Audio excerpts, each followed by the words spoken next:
Hi there. Welcome to Prep Composition English 099. My name is Professor Valerie Malott, and I will be your instructor for the course this semester. I'm going to share my screen here and take us into our Canvas course page. You probably have taken some time to explore this already, but if not, this will be your introduction to it. This is actually the syllabus overview. I'm going to take a bit of time to go through the syllabus with you, just to make sure that you understand everything that is required of you and what we're attempting to do in this course. So you can access the syllabus two ways. We have a button here on our homepage, or you can go over to the left-hand navigation panel and click on the syllabus link. That will open up into our official course syllabus. Again, this is prep composition or preparatory composition. You can download the official course syllabus. This is a PDF document.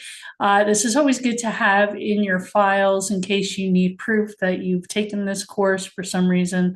But you probably won't need it if you are remaining within the University of Cincinnati system. So the course syllabus is set up a little differently this semester. They've tried to make it a little bit more user-friendly for students by having a list of questions that lead you to the information that you need to find. So we have links that will take you through the different parts of the syllabus. So it has a list of questions here. I think I said that already. The only thing is when you click on these links, you have to scroll all the way back up, but at least it gets you quickly to the information that you're trying to find. So who is my instructor? Again, I'm Professor Valerie Malott, last name Malott, not Malott, not Malo, Malott. It's easy to pronounce. It's just like the word a lot, but you put an M in front of it.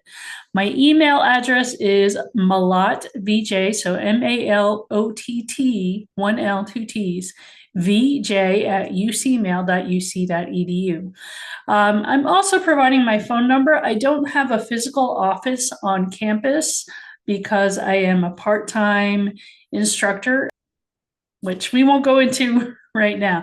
So anyway, you can text me if you absolutely have to. So if it's like a dire emergency, let's say you got deathly ill and you have to go to the emergency room and your assignment is due, you can always text me and say, hey, this is what's up.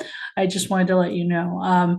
So texting is really best for emergencies or really urgent needs. Otherwise, email is really my preferred mode of communication. So you can text me at 513-266-4308. My office hours, I don't have set office hours for online students. They are virtual by appointment, and typically I'm best available in the afternoons or evenings during the week after about 2 p.m. I do teach on campus on Tuesday and Thursday, and my schedule usually frees up after about 2 p.m. I'll be back home at my home office, and then we can set up some kind of a Zoom appointment. We can do it through email as well. If you don't want to do Zoom, that's fine. You can just email questions. And in some cases, I will actually talk to you on the phone if you really prefer that mode of communication. Sometimes I can do weekend appointments. If you work during the week and you have absolutely no free time, or you get home at 5 or 6 in the evening and then family duties take over, I get it. So weekends might be the best, especially weekends are the times that you tend to work on assignments. So I can squeeze in a weekend appointment if necessary, but I prefer to have my time on the weekend, right? I know you all get it. You want your time on the weekend. I want my time on the weekend. So afternoons and evenings during the week is typically better. You can read through my communication expectations. We do have Canvas inbox. So if you look over here, we have this thing that kind of looks like I guess it looks like an inbox, although to me, it kind of looks like a printing icon. If you click on inbox, that will open your inbox and all the messages that you get from your various instructors and anybody you might know in the Claremont system. So that is that's a perfectly acceptable mode of communication. If you want to just go from the inbox, that's fine. That still gets forwarded to my email. So I will see that you left me a message.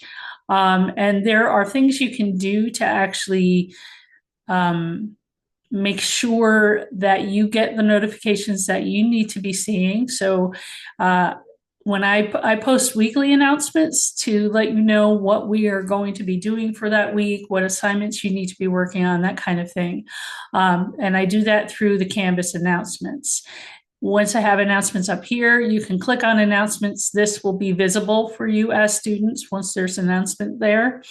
And then you can go in and you can see past announcements and that kind of thing.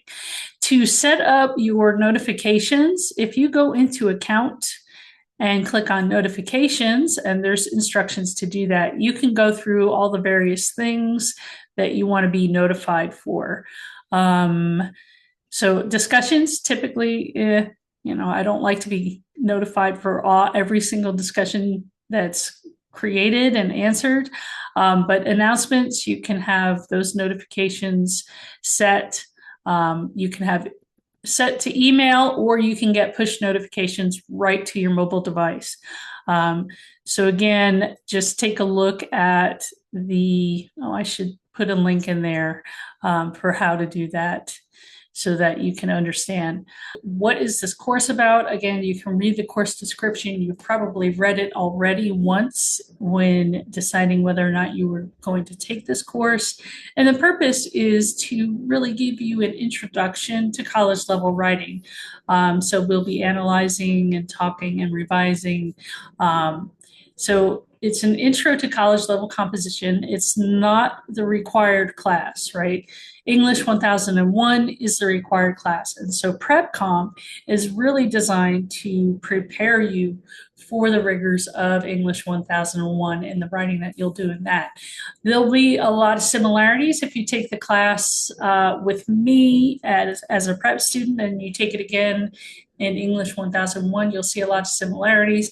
However, in English 1001, we tend to go a lot deeper. So this is just kind of a surface introduction to the sorts of assignments you'll be expected to know how to do in English 1001. We do have the course learning objectives. That's under this title, What Will I Learn for This Course? I often refer to the course learning objectives, and that's just this section of the syllabus. So again, in prep composition, English 099, you will be able to, by the end of the course, analyze the writing situation by examining audience, purpose, and context. Writing situation is also called the rhetorical situation. You'll be able to compose multiple genres for a variety of audiences and purposes. Using sources as a foundation for writing in some projects, you will be able to apply appropriate composing processes and conventions to the writing situation. Well, what the heck does that mean, right? That's English comp gobbledygook. Essentially, that just means that you will write with appropriate grammar, punctuation, spelling, all of the right things that are expected of you in writing in the English language. So you'll also be able to locate, evaluate, and synthesize. So that just means combine together, right? Source material appropriate to the research topic. Yes, you will be doing a little bit of research. And then lastly, you will describe what you know about reading, research, and writing processes and how you can apply that knowledge in various contexts, both academically, but also out in the world. So that's something that we call metacognition, right? We are understanding things about what we're doing. We're writing about writing, and we're understanding what we know about writing.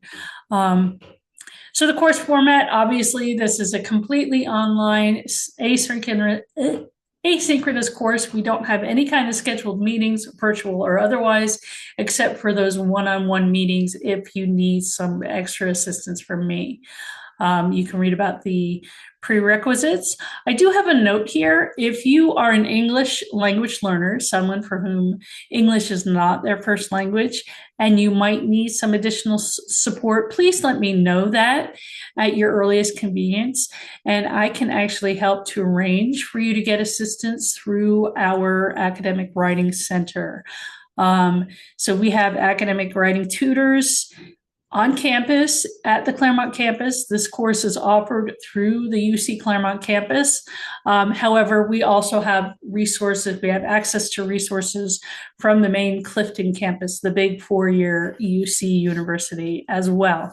So just because you're enrolled through UC Claremont does not mean you're limited to what we have on our campus in Batavia. You can have access to the resources throughout our university system. So prep composition, as I said before, it is not the required course that you need to progress for graduation and for your certificates. That's English Comp English 1001. So this doesn't fulfill any breadth of knowledge requirement. It doesn't fulfill any baccalaureate competencies. For your Gen Ed, that would be English 1001, and then later on, English 2089. So that said, let's get down to the nitty-gritty here with materials and technology. You will be relieved to know that you do not have to purchase a book for this course. Yay!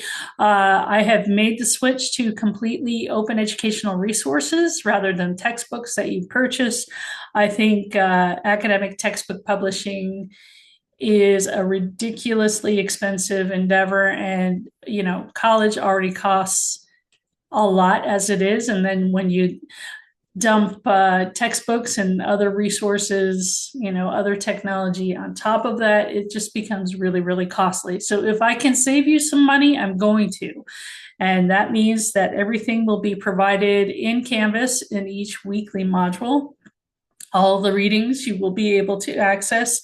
They will either be links or when necessary, they will be PDF files that you can download. There are a lot of resources. Again, you can read through this. You're intelligent human beings. I'm not going to read through every single thing. However, required technology, number one is you need a computer, right? You cannot take this course and complete it just using your phone. So I know that you can get the Campus Student app for your phones, which is very handy. I recommend it, by the way, and I'll talk about that in a minute. You can also get it for tablets, right? So for your iPads and your Android tablets, you can download it as well. However, the caveat there is if you write and submit work to Canvas through with your tablet, you will have difficulty accessing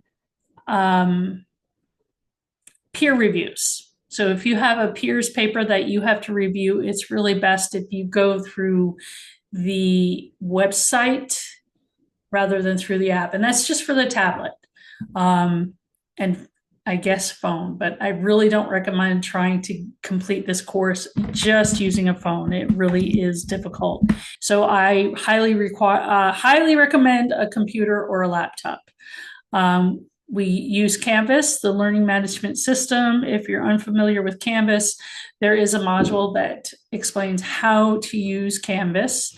So I highly recommend that. Of course, your official UC email is through Outlook. It's expected that you will primarily use your UC email account. I know there are some instructors who won't even pay attention to emails that might come from a student's Gmail. I'm not one of those people.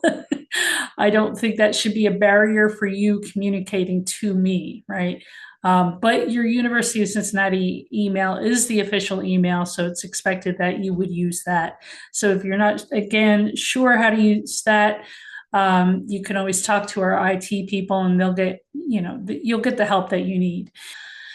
And then, of course, you need to know how to use some kind of word processing software, typically Microsoft Word or Google Docs. All Microsoft applications are available to you.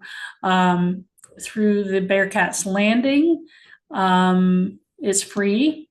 You'll see up here we have this waffle. I guess that's what they call it. And that will open all of the various apps that are available to you. So right there, we have Microsoft Word, we have Outlook, right? We even have Microsoft 365 Copilot, although we won't be doing too much with that during the semester. So if you are a Mac user and you compose on Pages, you absolutely need to learn how to save your files as PDFs so that they can be uploaded into Canvas. Canvas does not play as nicely with Pages files as it does with Microsoft Word or PDF files. If you are composing through Office 365, and using Microsoft Word, or you're using Google Docs, please do not send a link to your document. You have to learn how to download the file to your computer, save it to your computer, and then upload it into the system with the appropriate file extension. So either doc, docx, or PDF. And again, this leads us to the last point here, Canvas for Students app. For your mobile devices, I highly recommend it. It's a great app. You can have access to reminders, all of your course assignments, and in some cases, you can complete shorter assignments, so like discussion boards or short writes for my class, and then you might be able to do quizzes through the student app. So it is handy to have, especially if you're out doing something else and maybe you're in a waiting room because you're sick and you're going to see the doctor or seeing somebody at the health clinic. It could be handy, so you can kind of maximize your time, right? There are required technical skills. Again, read through that. We have then the course assignments and activities. 50% of the course is comprised of formal writing projects. So we have an introductory essay. It's only 5% of your grade. Then we have a personal narrative, another 5%. A rhetorical analysis essay, 10%. The research essay will be 20%. And then we have a final course reflection. Then the rest of the course is comprised of informal assignments and activities. So things like reading responses, discussions, reflections, peer review, and that kind of stuff.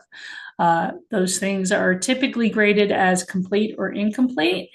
And I say they cannot be made up, but that's not always the case. So here we have a course schedule. You can access that through the PDF that I have. I don't know why I didn't include it here. I might copy and paste it into the online syllabus, but you can download the course schedule, and that will have all of the weekly modules, the topics, the readings and assignments, and the due dates. So just handy in one place. Oh, don't do that. Just close it. Okay. And then how will I be graded? Again, informal assignments are 50%, and then it has the breakdown of the formal assignments for 100%. So one of the quirky things for both English 099 and English 1001 is that you have to pass the course with a C-. So a C- is considered a 70%. That is the lowest you can get in this class. If your grade dips below that, you will receive a grade of NP, which is called non-proficient. That grade, the NP grade, does not affect your GPA or your financial aid, but it means that you have to take the class again. And typically, they allow you one time to retake the class. So when you do take the class again, that NP grade will be replaced with the grade that you earned for the class the second time around. So the one stipulation that we have for receiving that NP grade instead of a UW or an F is that you have to submit all formal essay assignments to be eligible for a grade of NP. So, I mean, yes, while it doesn't affect your GPA or financial aid, it does mean that you have to pay for the class again because you have to take it in order to move and go on to the next level, right? If you disappear from class or you just don't complete work, that means you will be getting a UW. So if you log in the first week and then you don't log in from there on out, you don't submit any kind of work, you will get a UW. That changes into an F. It affects your GPA the same way an F would, and it could affect your financial aid or scholarships. So failure to submit any of the formal essay assignments for this course might result in a UW. You can withdraw from the class. There are dates at the end of the syllabus that will let you know when the last possible day is to withdraw or to drop from the class. Dropping from the class, that means you will get a certain amount of your tuition refunded, perhaps the full amount if you do it quickly enough, or at least 50%. Withdrawals, you can do almost all the way up to the end of the class. If you are finding that you're failing the class, while it's not recommended that you withdraw, a lot of students will do that to avoid the F or the UW grade.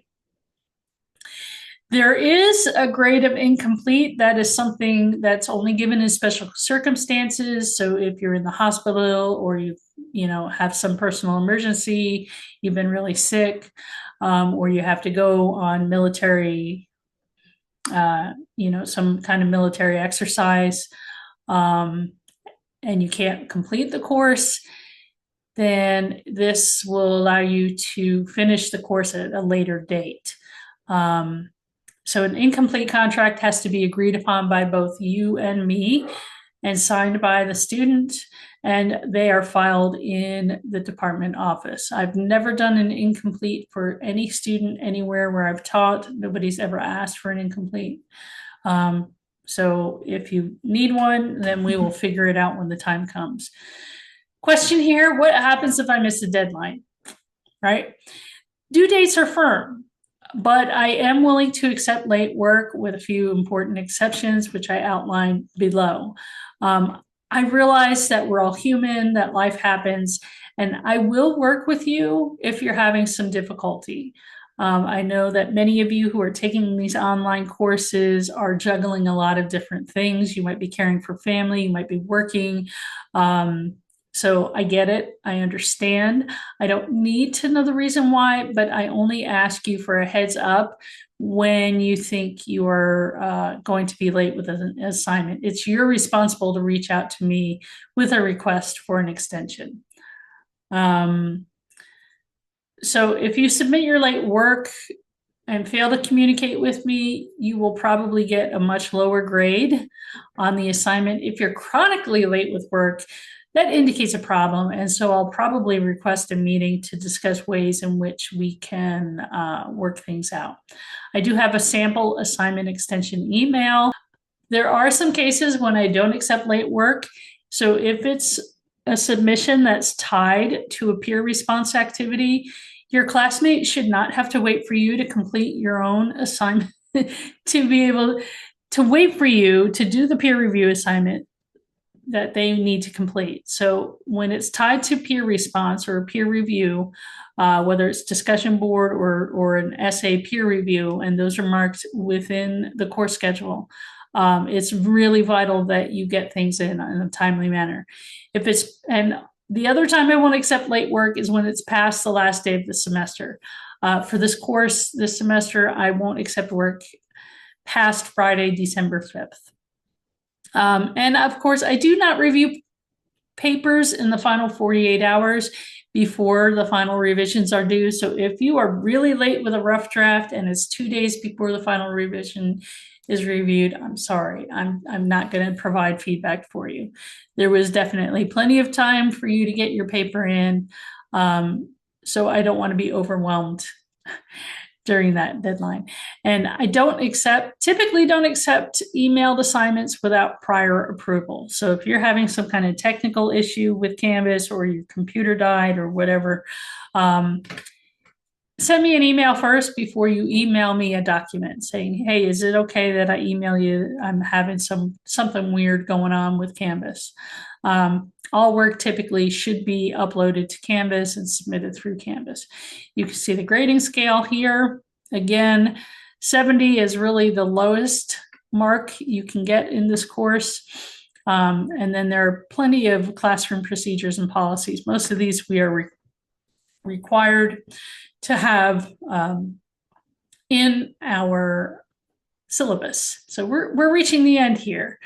And of course, lastly, we want to talk about academic integrity here, and that is related to the topic of plagiarism, which of course this is a writing class, so plagiarism is a big deal. My policy is that all of your work that's submitted for this course must substantially, so a good portion of it has to be your own and not the work of others, human or machine. So by machine, I mean any kind of generative AI.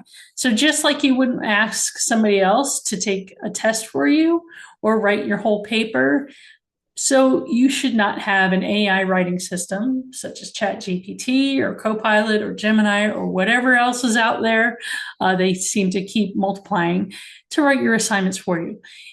AI can be a super helpful tool. I've done a lot of training with AI. I've done a presentation at Claremont on how we can use AI to help streamline our workflow. So I get it, right? And you're going to be using the AI in your jobs. Guaranteed you're going to be using it. So we have to learn how to use it as a helpful tool. And it can be helpful, especially in writing, for things like invention. So that means getting ideas, right?